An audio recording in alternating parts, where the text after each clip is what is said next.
दोस्तों, आज की वीडियो में हम हरियाणा की एक प्रसिद्ध कला के बारे में पढ़ने वाले हैं जिसका नाम है फुलकारी। फुलकारी एक वस्त्र बनाने की कला। तो आज हम हरियाणा के वस्त्र बनाने की कला फुलकारी के बारे में पढ़ेंगे। भारत के रंग बिरंगे राज्यों में से एक हरियाणा की मिट्टी में एक खास कला की खुशबू बसी है जिसे हम फुलकारी के नाम से जानते हैं। यह सिर्फ कपड़े पर बनी कढ़ाई नहीं बल्कि यह एक कहानी है जो रेशमी धागों से बुनी गई है। फुलकारी का जन्म और सफर। यह कहानी शुरू होती है लगभग 15वीं शताब्दी में, जब फारस वर्तमान ईरान की जमीन से यह कला हरियाणा में आई।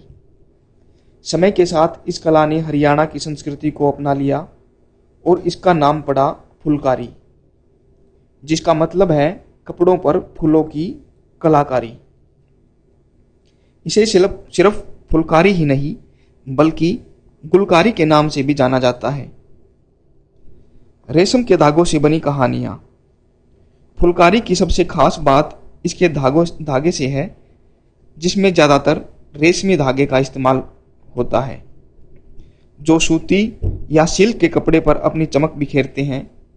इन धागों से सिर्फ फूल पत्तियां ही नहीं बल्कि चांद, सूरज और कई तरह के डिजाइन बनाए जाते हैं।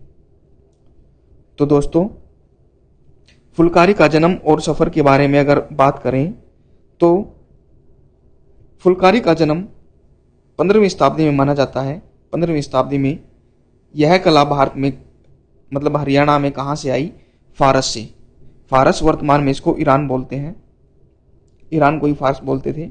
वहाँ से 15वीं शताब्दी में यह कला हरियाणा में आई और जब यह हरियाणा में आई तो इसका नाम क्या पड़ा? फुलकारी। हरियाणा में आने के बाद इस कला का नाम फुलकारी पड़ा। समय के साथ इस कला ने हरियाणा की संस्कृति को अपना लिया तो इसका नाम पड़ गया फुलकारी। फुलकारी का मतलब क्या है? कपड़ों पर फूलों की कलाकारी। कपड़ों पर फूलों की कलाकारी। फुलकारी का मतलब कपड़ों पर फूलों की कलाकारी, और इसको फुलकारी नहीं बल्कि गुलकारी भी कहा जाता है। फुलकारी को गुलकारी भी कहा जाता है। किस धागे का इसमें प्रयोग होता है? इस कला में ज़्यादातर रेशमी धागे का। फुलकारी में ज़्यादातर रेशमी धागे का प्रयोग होता है और यह किस कपड़े पर बनाई जाती है? सूती और सिल्क के कपड़े पर। सूती और सिल्क के कपड़े पर यह कला बिखेरी जाती है। ये अपनी चमक बिखेरते हैं। इन धागों से सिर्फ फूल पत्तियां ही नहीं बल्कि चांद, सूरज और कई तरह के डिजाइन बनाए जाते हैं। चांद, सूरज के डिजाइन भी बनाए जाते हैं और भी कई तरह के इस पे डिजाइन बनाए जाते हैं। फूल पत्तियां भी बनाई जाती है फुलकारी में। तो फुलकारी का मतलब क्या है? फुलकारी का मतलब क्या है? कपड़ों पर फूलों की कलाकारी।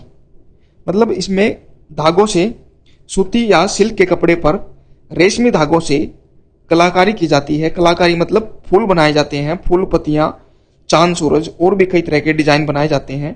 इसको फुलकारी कहते हैं और कभी कभी इसको गुलकारी भी कहा जाता है। 15वीं शताब्दी में इस कला का जन्म हुआ। फारस या ईरान में इसका जन्म माना जाता है। उसके बाद यह हरियाणा में आ जाती है और ये फुलकारी कहलाती है। आगे देखिए। फुलकारी के कई रूप हैं और हर रूप में अपनी अलग पहचान है। इसके रूप है बाग फुलकारी। यह इतनी घनी होती है कि पूरा कपड़ा फूलों की कढ़ाई से ढक जाता है। इसमें ऐसा लगता है मानो पूरा बाग ही कपड़ों पर उतर आया हो। तो बाग फुलकारी पहले नंबर पे आती है। बाग फुलकारी। बाग फुलकारी इतनी घनी होती है, इतना डिजाइन इसमें बनाया जाता है कि पूरा कपड़ा फूलों की कढ़ाई से ढक जाता है। पूरे कपड़े पर फूलों की कढ़ाई की जाती है, फूलों का डिजाइन बनाया जाता है, मानो पूरा बाग ही कपड़े पर बना दिया गया हो, पूरा बाग उतर आया हो। इसको बोलते हैं बाग फुलकारी। घनी होती है, बहुत ज्यादा घनी इसमें कढ़ाई की जाती है। बाग व फुलकारी का संयोजन, इसे चोप कहते हैं। यह शादी के दौरान बहुत खास मानी जाती है। शादी के समय दादी या नानी अपनी दुल्हन को लाल रंग का एक कपड़ा देती है जिसमें सुनहरे पीले धागों से कढ़ाई की जाती है। यह सुहाग का प्रतीक मानी जाती है। दूसरे नंबर पे आती है बाग व फुलकारी का संयोजन। बाग व फुलकारी का संयोजन, इसे क्या बोलते हैं? चोप भी बोलते हैं, इसे चोप भी बोलते हैं। यह शादी के दौरान यह बहुत खास मानी जाती है। इसमें क्या होता है? इसमें क्या होता है? दादी या नानी, शादी के समय दादी या नानी दुल्हन को लाल रंग का एक कपड़ा देती है, लाल रंग का कपड़ा देती है दुल्हन को, जिसमें पीले धागों से, सुनहरे पीले धागों से कढ़ाई की जाती है, सुनहरे पीले धागों से इस पे कढ़ाई की जाती है और यह सुहाग का प्रतीक मानी जाती है। बाग व फुलकारी का संयोजन, जिसको चोप बोलते हैं, चोप की क्या विशेषता है? चोप की विशेषता है कि इसे दादी या नानी दुल्हन को लाल रंग के एक कपड़ा देती है शादी के दौरान। शादी के दौरान दादी या नानी दुल्हन को लाल रंग का कपड़ा देती है, जिस पर सुनहरे पीले रंग के धागों से कढ़ाई की जाती है और यह सुहाग का प्रतीक है। इसके बाद आती है थिरमा फुलकारी। इसे ज्यादा उम्र की महिलाएं पहनना पसंद करती है। ज्यादा, जिनकी उम्र ज्यादा हो जाती है, जिन औरतों की, महिलाओं की उम्र ज्यादा हो जाती है, वो इनको पहनना पसंद करती है और यह एक शुद्धता का प्रतीक भी है। थिरमा फुलकारी शुद्धता का प्रतीक है और इसे ज्यादा उम्र की महिलाएं पहनना पसंद करती है। और ये कैसे बनाई जाती है? खासकर सफेद रंग के कपड़ों पर ये बनाई जाती है। सफेद रंग के कपड़ों पर यह बनाई जाती है, जिसको ज्यादा उम्र की महिलाएं पहनना पसंद करती है। यह शुद्धता का प्रतीक है। कौन सी फुलकारी है? थिरमा फुलकारी। इसके बाद आती है दर्शन द्वार फुलकारी। दर्शन द्वार फुलकारी यह भी बहुत पवित्र मानी जाती है। यह इतनी पवित्र मानी जाती है दर्शन द्वार फुलकारी कि इसे मंदिरों और गुरुद्वारों में भी चढ़ाया जाता है। मंदिरों और गुरुद्वारों में किसको चढ़ाया जाता है? दर्शन द्वार फुलकारी को। वह यह इतनी ज्यादा यह पवित्र मानी जाती है, थिरमा फुलकारी से भी यह ज्यादा पवित्र मानी जाती है। यह फूलों के साथ साथ इंसानों और जानवरों की तस्वीरें भी दिखाती है। फूलों के साथ साथ इंसानों और जानवरों की तस्वीरें भी इसमें होती है। और थिरमा फुलकारी क्या थी? सफेद रंग के कपड़ों पर यह बनाई जाती है। लेकिन दर्शन द्वार फुलकारी इतनी पवित्र मानी जाती है कि मंदिरों और गुरुद्वारे में भी इसको चढ़ाया जाता है और इसमें फूलों के साथ साथ इंसान और जानवरों की तस्वीरें भी होती है, किसमें? दर्शन द्वार फुलकारी में। फिर आती है छमास फुलकारी। छमास फुलकारी यह रोहतक, गुरुग्राम और हिसार जैसे शहरों में बहुत प्रसिद्ध है। इसमें पीले स्लेटी या नीले धागों के साथ कांच या दर्पण का प्रयोग किया जाता है, जो इसे और भी चमकदार बनाता है। छमास फुलकारी की क्या विशेषता है? सबसे पहले तो यह कहाँ पर ज्यादा प्रसिद्ध है? रोहतक, गुरुग्राम और हिसार। रोहतक, गुरुग्राम और हिसार में यह ज्यादा प्रसिद्ध है छमास फुलकारी। इसमें क्या होता है? पीले स्लेटी और नीले धागों के साथ कांच या दर्पण का प्रयोग किया जाता है। कांच या दर्पण का प्रयोग किसमें किया जाता है? छमास फुलकारी में। कहां पर यह प्रसिद्ध है? रोहतक, गुरुग्राम और हिसार में। पीले नीले और स्लेटी धागों के साथ कांच या दर्पण का इसमें प्रयोग किया जाता है, जो इसको और भी चमकदार बनाता है। इस तरह फुलकारी सिर्फ एक कढ़ाई नहीं, बल्कि हरियाणा की कला, परंपरा और इतिहास का एक खूबसूरत हिस्सा है, जो आज भी अपने रंग बिखेर रहा है। यह कला हाथ से सुई धागे से की जाती है, जो एक एम्ब्रॉयडरी है, जो चुनरी, दुपट्टों और जूतियों पर भी अपनी छाप छोड़ती है। कैसे बनाई जाती है?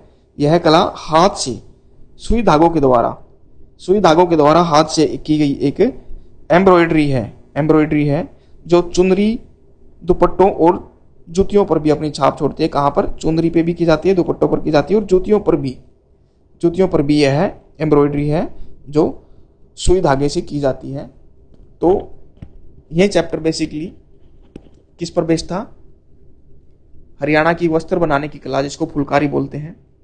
अब इसी पे हम कुछ एमसीक्यू देखेंगे। हम एमसीक्यू में और भी ज्यादा क्वेश्चन कवर करेंगे ताकि ये पूरा चैप्टर उसमें कवर हो जाए। तो चलिए शुरू करते हैं एमसीक्यू। फुलकारी कला का जन्म किस देश में हुआ? फारस, अब क्या बोलते हैं इसको? ईरान। फारस, ईरान में हुआ। कब? 15वीं शताब्दी में। फुलकारी का शाब्दिक अर्थ क्या है? कपड़ों पर फूलों की कलाकारी। शाब्दिक अर्थ क्या फुलकारी का? कपड़ों पर फूलों की कलाकारी। फुलकारी, या इसको क्या बोलते हैं? गुलकारी भी बोल देते हैं। फुलकारी को और किस नाम से जाना जाता है? गुलकारी। फुलकारी कला की शुरुआत लगभग किस शताब्दी में हुई थी? 15वीं शताब्दी में। कहाँ? फारस, ईरान में। फुलकारी में मुख्य रूप से किस तरह के धागों का इस्तेमाल होता है? रेशमी धागों का। किस तरह के धागों का? रेशमी धागों का। किस तरह के कपड़े पर यह बनाई जाती है? सूती या सिल्क के कपड़ों पर। फुलकारी बनाने के लिए किस तरह के कपड़े का उपयोग किया जाता है? सूती या सिल्क के कपड़े का इसमें इस्तेमाल किया जाता है। कौन सी फुलकारी इतनी घनी होती है कि पूरा कपड़ा फूलों की कढ़ाई से ढक जाता है? कौन सी फुलकारी? बाग फुलकारी, मानो पूरे के पूरे कपड़े पर बाग उतर आया हो। कौन सी फुलकारी? बाग फुलकारी। शादी के दौरान दादी या नानी द्वारा दुल्हन को दी जाने वाली लाल रंग की फुलकारी को क्या कहा जाता है? चोप। उसको क्या बोला जाता है? चोप बोला जाता है। जो दादी या नानी द्वारा दुल्हन को लाल रंग की एक फुलकारी भेंट की जाती है, उसको बोला जाता है चोप। यह किसका प्रतीक है? यह सुहाग का प्रतीक है। चोप फुलकारी में कढ़ाई के लिए किस रंग के धागों का प्रयोग किया जाता है? सुनहरे, पीले। लाल रंग की दी जाती है। लाल रंग की जो दी जाती है, जिसको चोप बोलते हैं, उस पर सुनहरे पीले धागों का उस पर प्रयोग किया जाता है दादी या नानी के द्वारा जो दी जाती है, जो सुहाग का प्रतीक है। कौन सी? चोप फुलकारी, जो शादी के दौरान दी जाती है। कौन सी फुलकारी शुद्धता का प्रतीक है और सफेद कपड़ों पर बनाई जाती है? थिरमा फुलकारी। थिरमा फुलकारी शुद्धता का प्रतीक है और सफेद कपड़ों पर बनाई जाती है। कौन सी फुलकारी? थिरमा फुलकारी। इसको कौन सी महिलाएं ज्यादा पहनना पसंद करती है? ज्यादा उम्र की महिलाएं। और एक और शुद्धता का प्रतीक एक फुलकारी और है, जिसे मंदिरों और गुरुद्वारों में चढ़ाया जाता है। उस फुलकारी का क्या नाम है? दर्शन द्वार फुलकारी। दर्शन द्वार फुलकारी वह इतनी ज्यादा पवित्र मानी जाती है। किस प्रकार की फुलकारी में इंसानों और जानवरों की तस्वीरें होती है? दर्शन द्वार फुलकारी। दर्शन द्वार फुलकारी में क्या होता है? इंसानों और जानवरों की भी तस्वीरें होती है। मंदिर गुरुद्वारा में इसको चढ़ाया जाता है, यह बहुत पवित्र मानी जाती है। किस प्रकार की फुलकारी को मंदिर और गुरुद्वारों में चढ़ाया जाता है? दर्शन द्वार फुलकारी को। कौन सी फुलकारी रोहतक, गुरुग्राम और हिसार जैसे शहरों में बहुत प्रसिद्ध है? कहाँ? रोहतक, गुरुग्राम और हिसार। रोहतक, गुरुग्राम और हिसार में कौन सी प्रसिद्ध है? छमास फुलकारी। छमास फुलकारी। इसमें किसका प्रयोग किया जाता है? कांच और दर्पण का इसमें प्रयोग किया जाता है। छमास फुलकारी में किस अन्य सामग्री का प्रयोग किया जाता है? कांच या दर्पण का। कहाँ प्रसिद्ध है? रोहतक, गुरुग्राम और हिसार में छमास फुलकारी। छमास फुलकारी में किन धागों के साथ कांच का प्रयोग किया जाता है? कौन से धागे? पीले, स्लेटी और नीले। पीले, स्लेटी और नीले धागों के साथ कांच का प्रयोग किया जाता है। फुलकारी की कला को हरियाणा की किस चीज का हिस्सा बताया गया है? कला, परंपरा और इतिहास का इसको हिस्सा बताया गया है। कला, परंपरा और इतिहास का। फुलकारी की कढ़ाई किस पर अपनी छाप छोड़ती है? चुनरी, दुपट्टे और जूतियों पर। चुनरी पर भी की जाती है, दुपट्टों पर भी की जाती है और जूतियों पर भी फुलकारी की जाती है। फुलकारी मतलब फूलों की कलाकारी, उन पर फूल डिजाइन किए जाते हैं। चोप फुलकारी को किसका प्रतीक माना जाता है? सुहाग का, जो दादी नानी के द्वारा दुल्हन को दी जाती है लाल कपड़े के रूप में। चोप फुलकारी। थिरमा फुलकारी को कौन पहनना पसंद करते हैं? ज्यादा उम्र की महिलाएं। सफेद रंग के कपड़ों पर की जाती है, जो शुद्धता का प्रतीक मानी जाती है। फुलकारी में किस प्रकार के डिजाइन बनाए जाते हैं? फूल, पत्ती, चांद, सूरज और कई अन्य तरह के डिजाइन इसमें बनाए जाते हैं। फूल, पत्ती, चांद, सूरज। फुलकारी कला की कहानी कहां से शुरू होती है? फारस की जमीन से, जिसको अब क्या बोलते हैं? ईरान। ईरान अब इसको बोलते हैं। कब? 15वीं शताब्दी में। फुलकारी की कला को किस तरह की कढ़ाई बताया गया है? हाथ से की गई एम्ब्रॉयडरी। हाथ से की गई एम्ब्रॉयडरी, सुई धागे के द्वारा ये की जाती है। चोप फुलकारी में कढ़ाई किस धागे से की जाती है? सुनहरे पीले। सुनहरे पीले जो दुल्हन को जाती है, चोप फुलकारी। किस फुलकारी का उपयोग ज्यादा उम्र की महिलाएं करना पसंद करती है? कौन सी? थिरमा फुलकारी। थिरमा फुलकारी जो पवित्रता का प्रतीक मानी जाती है, सफेद रंग के कपड़ों पर जो की जाती है। दर्शन द्वार फुलकारी को किस स्थान पर चढ़ाया जाता है? कहां पर चढ़ाया जाता है? मंदिरों और गुरुद्वारों में। मंदिरों और गुरुद्वारे में इतनी है पवित्र मानी जाती है। और इसकी विशेषता क्या है? इस पे इंसानों और पशुओं की भी इस पे तस्वीरें होती है। किस फुलकारी में कांच या दर्पण का प्रयोग किया जाता है? छमास फुलकारी में, जो कहां पर प्रसिद्ध है? कहां पर प्रसिद्ध है? रोहतक, गुरुग्राम और हिसार में। छमास फुलकारी किस शहर में प्रसिद्ध नहीं है? रोहतक में है, गुरुग्राम में, हिसार में है, पानीपत में ये प्रसिद्ध नहीं है। फुलकारी में रेशमी धागों का उपयोग किस लिए किया जाता है? फुलकारी में रेशमी धागों का उपयोग किस लिए किया जाता है? कढ़ाई में चमक बिखेरने के लिए। कढ़ाई में चमक बिखेरने के लिए रेशमी धागों का प्रयोग इसमें किया जाता है। बाग फुलकारी में किस प्रकार के धागों का इस्तेमाल किया जाता है? बाग फुलकारी में मानो पूरा बाग फुलकारी पर उतराया हो, कपड़े पर उतराया हो, रेशमी धागों का इसमें प्रयोग किया जाता है। फुलकारी में ज़्यादातर रेशमी धागों का ही प्रयोग किया जाता है। चौक फुलकारी का संबंध किस समारोह से है? शादी के समारोह से। सुहाग का प्रतीक ये मानी जाती है। दर्शन द्वार फुलकारी में किस प्रकार की तस्वीरें बनाई जाती है? इंसानों और जानवरों की तस्वीर इसमें बनाई जाती है, जो गुरुद्वारों और मंदिरों में भी चलाई जाती है। थिरमा फुलकारी किस रंग के कपड़ों पर की जाती है? सफेद रंग के कपड़ों पर, जिसे ज़्यादा उम्र की महिलाएं पहनना पसंद करती है। बाग फुलकारी का क्या अर्थ है? बाग फुलकारी का अर्थ क्या है? कपड़े पर फूलों का बाग, यानी पूरा कपड़ा ही उनसे फूलों से ढक जाता है बाग फुलकारी में। चौक फुलकारी में उपयोग होने वाला लाल कपड़ा किसका प्रतीक माना जाता है? सुहाग का। दादी नानी जिसको देती है लाल रंग का कपड़ा, सुहाग का जो प्रतीक माना जाता है। थिरमा फुलकारी किस उम्र की महिलाओं के लिए ज़्यादा उपयुक्त मानी जाती है? ज़्यादा उम्र की जो महिलाएं हैं वो ज़्यादा इनको पहनना पसंद करती है थिरमा फुलकारी को। दर्शन द्वार फुलकारी की एक खास विशेषता क्या है? यह इंसान और जानवरों की तस्वीरें दिखाती है। मंदिर और गुरुद्वारों में इसको चढ़ाया जाता है। छमास फुलकारी में कौन से रंग के धागे उपयोग किए जाते हैं? छमास फुलकारी में कौन से धागे इस्तेमाल किए जाते हैं? पीले, नीले और स्लेटी रंग के। पीले, नीले और स्लेटी रंग के छमास फुलकारी में धागे उपयोग किए जाते हैं। फुलकारी शब्द किस भाषा से लिया गया? फारसी, ईरान की भाषा से।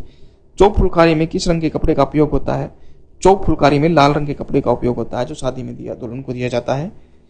सफेद रंग का किसमें? सफेद रंग का थिरमा फुलकारी में, जिसको ज्यादा उम्र की महिलाएं पहनना पसंद करती है। फुलकारी का कौन सा रूप मंदिर और गुरुद्वारा में चढ़ाया जाता है? दर्शन द्वार फुलकारी। किस प्रकार की फुलकारी में मुख्य रूप से लाल और सुनहरे पीले धागों का प्रयोग होता है? लाल और सुनहरे पीले धागों का प्रयोग होता है चौक फुलकारी में। फुलकारी कला के धागे किस कपड़े पर चमक बिखेरते हैं? सूती और सिल्क के कपड़े पर यह फुलकारी की जाती है, सूती या सिल्क के कपड़ों पर। कौन सी फुलकारी फूलों के साथ साथ इंसान और जानवरों की तस्वीर दिखाती है? कौन सी फुलकारी है? दर्शन द्वार फुलकारी। तो दोस्तों, ये वीडियो हमने फुलकारी के ऊपर बनाई। तो इसी तरह हम और भी वीडियो लेकर आएंगे। अगर आपको वीडियो पसंद आती है तो लाइक, शेयर, सब्सक्राइब कीजिए। धन्यवाद।